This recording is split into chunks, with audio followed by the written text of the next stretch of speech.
Assalamualaikum warahmatullahi wabarakatuh.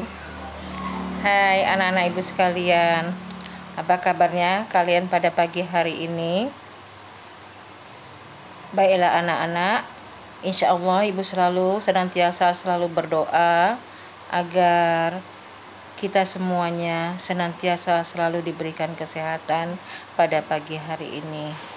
Anak-anak ibu yang ibu sayangin, materi kita pada pagi hari ini akan ibu mulai, tapi sebelum ibu mulai materi pembelajarannya kita, ada lebih baik dulu kita membacakan doa terlebih dahulu. Yuk kita berdoa dimulai. Selesai, alhamdulillah sudah dipersiapkan alat tulis menulisnya. Ayo kita belajar, buka bukunya untuk mencatat materi pembelajarannya kita. Kita masih di materi pembelajarannya kita, masih di bab kedua tentang masalah interaksi sosial dan lembaga sosial. Kita masuki materinya kita, yang dimana kita membahas nanti tentang masalah yang masih berhubungan dengan lembaga sosial. Seperti halnya kita ketahui bahwa lembaga sosial ini terdiri dari lembaga keluarga, lembaga pendidikan, lembaga ekonomi, lembaga politik, lembaga agama, dan juga lembaga hukum. Anak-anak ibu, minggu kemarin ibu sudah menjelaskan tentang masalah lembaga keluarga.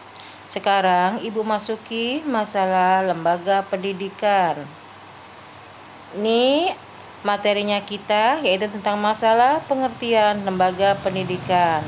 Kita lihat di sini pengertian dari lembaga pendidikan itu, bahwa lembaga pendidikan itu merupakan badan usaha yang bergerak serta bertanggung jawab atas anak didiknya dalam pelaksanaannya.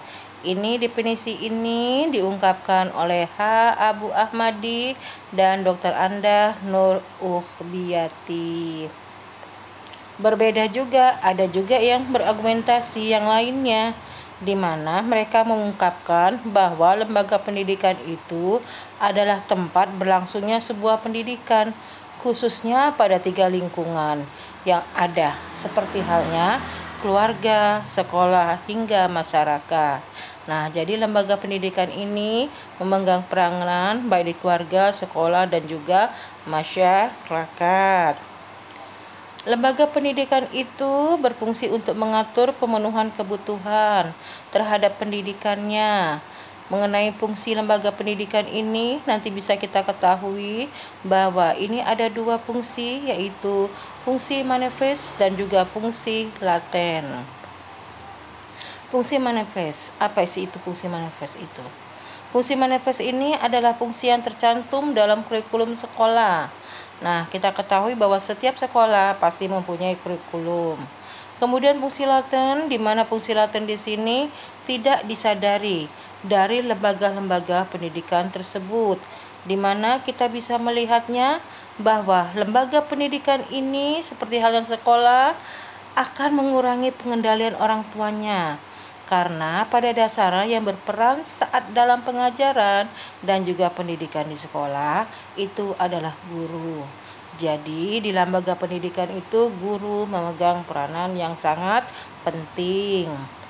Kedua, lembaga sekolah ini diharapkan dapat mensosialisasikan kepada para anak didiknya untuk menerima perbedaan status yang ada di masyarakat.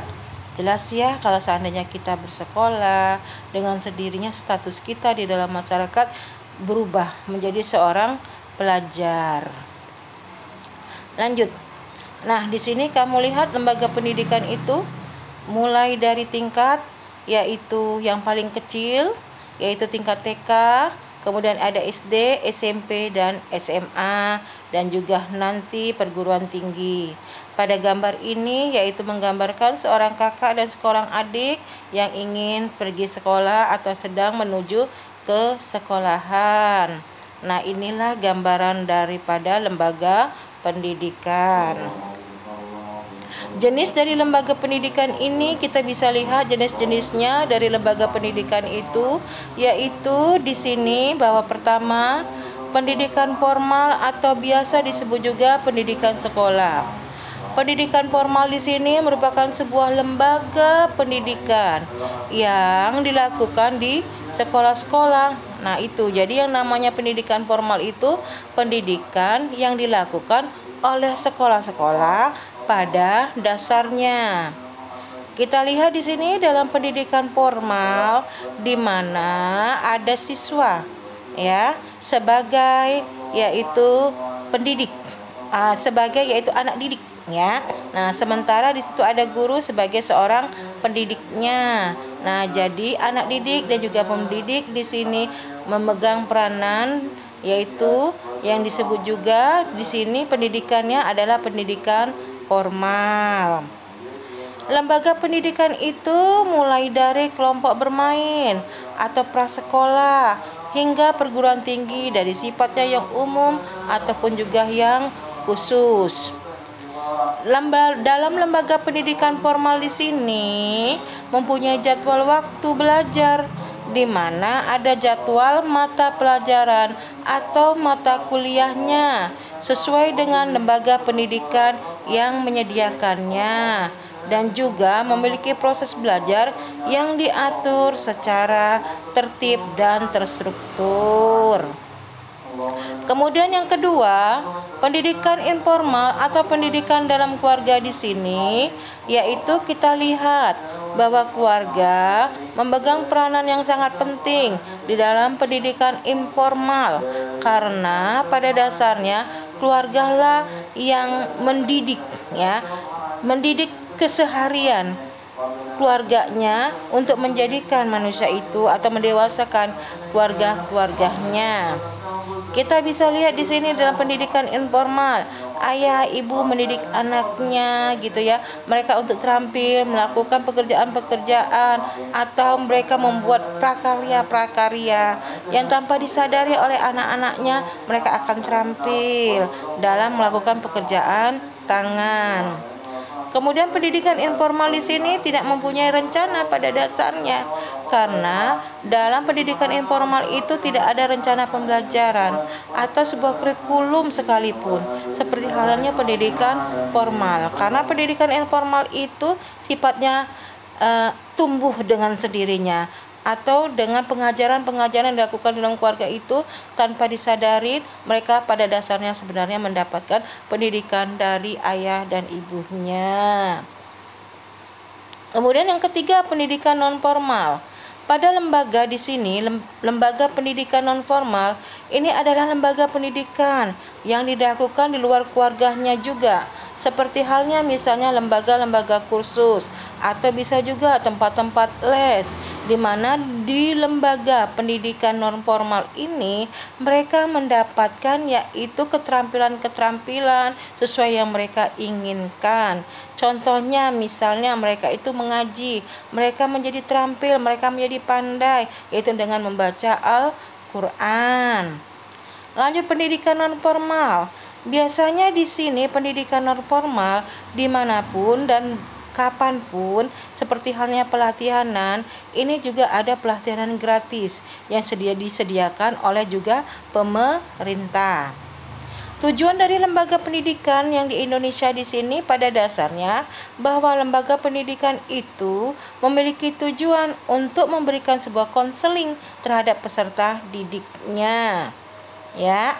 Kemudian di lembaga pendidikan itu juga mempunyai kerjasama baik dari pihak sekolah dengan juga dengan orang tua serta masyarakat dan juga merupakan tujuan yang akhirnya dari lembaga pendidikan yang ada. Kita lihat di sini, pemimpin yang baik itu tumbuh dari sebuah lembaga pendidikan. Fungsi dari lembaga pendidikan. Fungsi lembaga pendidikan itu kita bisa lihat di sini anak-anak bahwa yang pertama, fungsi sosialisasi.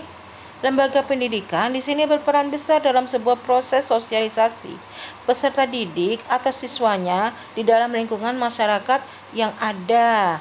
Ya, jadi di sini bahwa lembaga pendidikan itu memberikan proses-proses yang bersifat sosialisasi, di mana nanti peserta didiknya akan memahami proses-proses yang diberikan dari pendidikan-pendidikan yang mereka peroleh. Fungsi sosialisasi ini dilakukan dengan berbagai program, dengan menggunakan program kurikulum dari pendidikan pada sekolah tersebut, sehingga sekolah tersebut mempunyai nilai-nilai seimbang dengan pendidikan yang lainnya. Kedua, fungsi pelestarian budaya.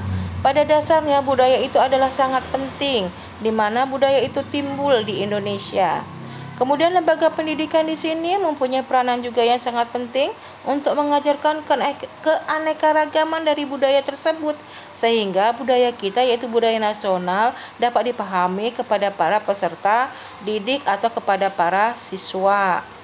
Kemudian yang ketiga, fungsi perubahan sosial, di mana dalam perubahan sosial di sini lewat pendidikan yang ada, siswa itu mampu mendapatkan kemampuan mereka dalam berpikir. Siswa itu mampu berpikir secara kritis dan juga mandiri. Artinya bisa kita ketahui bahwa peserta didik itu mempunyai sifat yang tidak mudah menyerah. Kemudian yang keempat, fungsi seleksi dan juga pengembangan. Lembaga pendidikan di sini memiliki fungsi yang lain, yaitu seperti halnya peranan dalam proses seleksi.